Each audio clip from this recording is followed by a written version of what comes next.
नागराज और शांगो। इसके पहले भाग में आपने पढ़ा कि शांगो नागराज को दुश्मन पहुंच समझ लेता है और नागराज के पास पहुंच जाता है और वहाँ उन दोनों की फाइट होती है और नागराज शांगो को हरा देता है तो शांगो को बच के भागना पड़ता है। परंतु जब वो वापस पहुंचता है तो वहाँ जम्बालू उसे पकड़ लेता है। पर तब तक नागराज पीछा करता करता वहाँ पहुंच जाता है और शांगो को बचा लेता है। अब आगे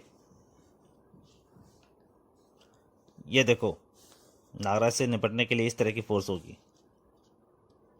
अब रहा शांगो का सवाल, उससे कोई भी फोर्स मुकाबला कर सकती है, लेकिन ये लोग हैं कहाँ? सिल्वरलैंड में हर तरफ मेरे जासूस फैल गए हैं, वे शीघ्र ही उसका पता लगाएंगे।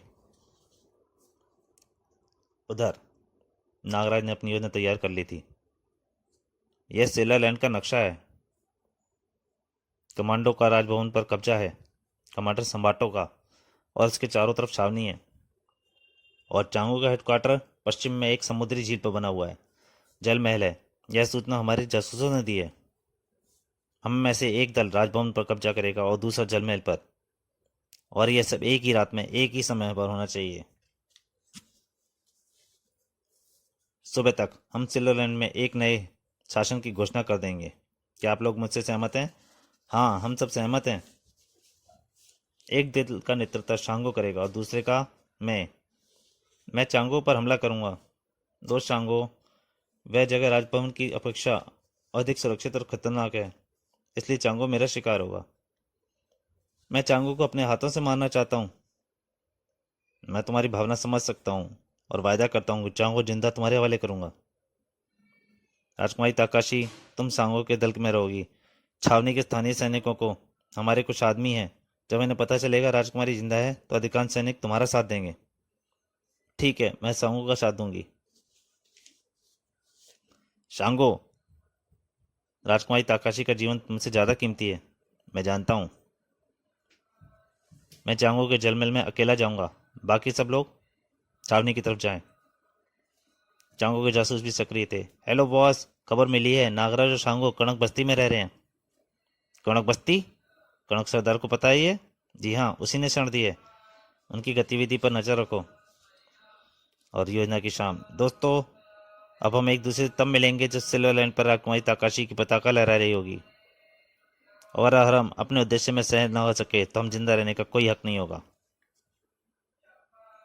उनके दस्ते अलग अलग रास्तों पर निकल पे। बॉस, नागराज जलमहल की झील तक आ पहुंचा है। ओह, उसका इतना साहस! झील महल के तट पर चारों तरफ चांगो का बोट हाउस था। यहाँ से मुझे एक बोट प्राप्त करनी है। एक कौन है? वहीं रुक जाओ। बस, यह बोट हाउस का गार्ड है, इसके वेश में आगे बढ़ सकता हूँ। नागराज ने वेश बदल लिया। तुम कहाँ जा रहे हो? मैं जरा समुद्री गश्त लेने जा रहा हूँ। अभी अभी खबर मिली है कि नागराज इस तरफ आ रहा है, मैं उसी की तलाश में जा रहा हूँ दोस्त। इसका मतलब इन्हें मेरे आगमन का पता है। उधर बोट हाउस इंचार्ज ने नागराज की खोज आरंभ की।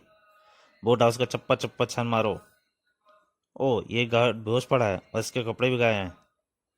इसका मतलब नागराज गार्ड के भेष में निकल गया। स्नेक फाइटिंग फोर्स, कोई भी गार्ड अंदर ना आने पाए, अलर्ट। Okay boss. महल के चारों तरफ सेटेलाइट घूम रही हैं, इसका मतलब है मेरी तलाश। तो फिर मैं यह तरीका प्रयोग करूंगा। और नागराज पानी के रास्ते अंदर चला गया। ओ, यह नहर के महल के अंदर जा रही है। नहर के रास्ते नागराज महल के अंदर पहुंच गया। सभी रास्तों पर पहरा था। सभी रास्तों पर पहरा था। नागराज एक दीवार पर चढ़ा। वो देखो, दीवार पर नागराज! और गोलियां बरस पड़ी। उधर बुर्जी पर पकड़ो, तीसरी बुर्जी पर। नागराज यहां से वहां कूद के भाग रहा था और वो सब हमला कर रहे थे। यहाँ मेरे सांपों का हमला कामयाब क्यों नहीं हो रहा? नागराज ने उन पर सांपों से हमला किया, परंतु वो सब पहले से ही एक सुरक्षित उन्होंने पोशाक पहनी हुई थी, जिससे नागराज के सांपों का असर नहीं हो रहा था। वह दूसरी बुर्जी पर चला गया। डिशुम डिशुम, नागराज फाइटिंग करने लग गया। वे एक नंबर की बुर्जी पर चला गया। बॉस, उस पर गोलियां का असर नहीं हो रहा है। टूट पड़ो, कुचल दो। हाथापाई की युद्ध में नागराज ने कुंफू का प्रयोग शुरू कर दिया। ठक ठक। और नागराज ने स्नेक फाइटिंग फोर्स को खत्म कर दिया है बॉस। बमों से उड़ा दो उसे। नागराज के ऊपर बमों से हमला शुरू हो गया, परंतु नागराज बचता रहा। ओह, अब मैं इसे अपने रेडियो बमों से खत्म कर दूंगा। बढ़ाम बढ़ाम। नागराज स्क्रीन पर, ओह तो वह इस तरफ बढ़ रहा है। अब चांगो ने भागने की सोच ली। फिलहाल मुझे कंट्रोल रूम छोड़कर सबाटो की छावनी में पहुंच जाना चाहिए। वह इस गैलरी तक आ गया। नागराज के संबंध से मालूम किया। बताओ चांगो कहाँ है? ऊपर महल के हेलीपैड पर। नागराज एक खिड़की से छत पर पहुंचा। इससे पहले कि हेलीकॉप्टर उड़ान भरे मुझे उस तक पकड़ लेना चाहिए। सारे महल में धमाके और आग की लपटें। उधर हेलीकॉप्टर सबाटो की छावनी की तरफ चल पड़ा। कमांडर सबाटो, मैं चांगो तुम्हारे महल पर उतरने आ रहा हूँ। ठीक है, मार्ग साफ है। तभी नागराज, हाँ मैं हूं नागराज। ठाक। चांगो ने उस पर हमला किया, परंतु उसके बाद गन से हमला किया, पर नागराज ने सांप छोड़ दिया और नागराज हेलीकॉप्टर में चढ़ गया। बस, अब तुम कोई गड़बड़ मत करना, चांगो मेरे कब्जे में है। सबाटो की छावनी की तरफ बढ़ते रहो। उधर सबाटो की छावनी में, देख लो इस देश के वीर जवानों, मैं ताकाशी हूँ, इस देश की राजकुमारी, और अपने देश की जनता को सबाटो के चंगुल से मुक्त कराने आई हूँ। राजकुमारी ताकाशी जिंदाबाद। कमांडर सबाटो को संदेश दो, यहाँ बगावत हो गई है। Okay captain. सबाटो क्रोध से पागल हो गया। टैंकों और तोपों के धाने खोल दो, कोई इधर कदम बढ़ाए तो उड़ा कर रख दो,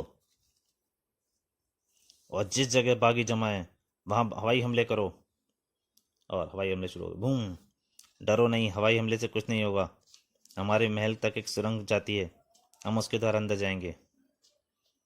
हमारी एक टुकड़ी दिखावे के लिए सबाटो की आर्मी का मुकाबला करती रहेगी, ताकि उसका ध्यान उसी तरफ रहे। बाकी लोग सुरक्षा के रास्ते अंदर चलेंगे, सुरंग के रास्ते। तकाशी और सांगो का सैनिक का दस्ता सुरंग के रास्ते आगे बढ़ चला और राजमहल के एक भाग में प्रविष्ट हुआ। अटैक! और अंदर लड़ाई छिड़ गई। महल में घमासान युद्ध हुआ। शांगो, तुम सबाटो की फरारी का रास्ता जाम कर दो। महल की छत। कमांडर सबाटो, महल के सभी हिस्सों पर बागियों का कब्जा होता जा रहा है। शांगो ने महल की छत पर चढ़ना शुरू कर दिया। ऊपर से एक हेलीकॉप्टर भी उतरता दिखाई दे रहा है। ओहो, फिलहाल मुझे चांगो के साथ यहाँ से निकल भागना चाहिए, वरना मेरे साथ साथ चांगो भी गिर जाएगा। सबाटो महल के हेलीपैड पर पहुंचा। कमांडर महामिंग, चांगो का हेलीकॉप्टर उतर रहा है। हाँ, तुम लोग यहाँ तक पहुंचने के सारे रास्ते जाम कर दो। परंतु तभी या चांगो ने हमला शुरू कर दिया। सबाटो हेलीकॉप्टर की तरफ भागा। हेलीकॉप्टर उतर रहा है, इस वक्त मुझे अपनी जान बचानी है। परंतु जैसे वो हेलीकॉप्टर के पास पहुंचा, तुम बच नहीं सकोगे सबाटो, उसे घूंसा पड़ा। चांगो, यह तुम्हारा शिकार चांगो, और कमांडर सबाटो, तुम्हारा खेल खत्म। सबाटो ने दौड़कर महल की छत से छलांग लगाकर आत्महत्या कर ली। अगली सुबह ताकाशी की पताका सिल्वर लैंड पर फहरा रही थी। शांगो, तुम अपने कैदी के साथ चाहे जैसे सलूक करो, परंतु ताकाशी का राज्य भी तुम्हें ही संभालना है। और नागराज तुम? मेरी यात्रा बहुत लंबी है राजकुमारी, बस हमारा साथ यहीं तक था। अब मैं विदा कहना चाहूँगा। नागराज, मैं तुम्हें सदा याद रखूंगी। और फिर नागराज अपनी नई यात्रा पर रवाना हो गया। समाप्त।